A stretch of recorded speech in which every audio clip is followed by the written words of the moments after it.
We purchased the warehouse so we could have a distribution center. People were willing and wanting to give us clothes, furniture, appliances, and to have the space to show it and display it and give it away was really good.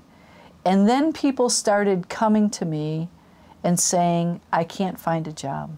I said to the staff, we've got to let the stuff go and create jobs. Because if we don't, our people will never be able to put their lives back together.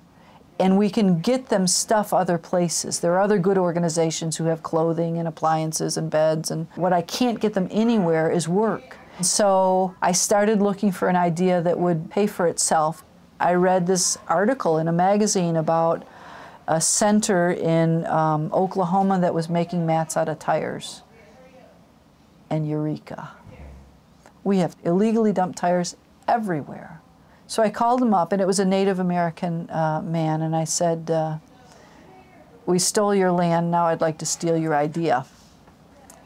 Because I think you start with confession. Huh? And he laughed, which was good, because if he didn't, I didn't know what I was going to do.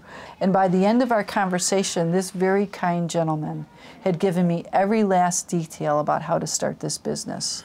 So some equipment, and some tires, and some people, and we were off and running. It was a no-brainer. I mean, it was good for everything we wanted to be good for. We were making the city a better place to live, we were making the planet a better place to breathe, and employing people. Since its inception, we've had 8 to 12 men working in that program that's been funded just through the sales of what we call mud mats.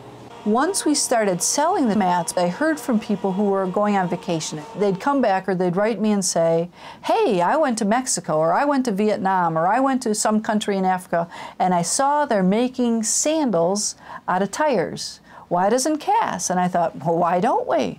So then we got the chance to work with a business class and design class at the University of Michigan, and the professor from the College for Creative Studies, Stephen Schock, who helped us, we call it MacGyver, every problem there was to making these darn sandals, so that we then had Detroit Treads. And it has been incredible. Within the first month, we sold $50,000 worth of sandals. Orders went to 44 states, including Alaska and Hawaii. We're getting ready to add a second shift because now we're having to keep up with the demand, which is a wonderful problem to have in a place like Detroit with people who need jobs. The really cool thing about the whole green industries and jobs is that it does involve volunteers, and has from the get-go. And getting to the location where they find the tires, they get to see much more of the city than just Cass. And so they get a better, fuller, more balanced picture of Detroit. And then they bring them back and unload them and wash them up, and they're just covered in mud. They know they've done something good.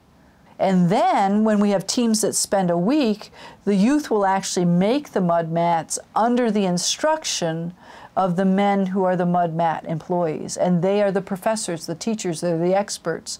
They'll make them take it apart and do it again if they haven't done it right.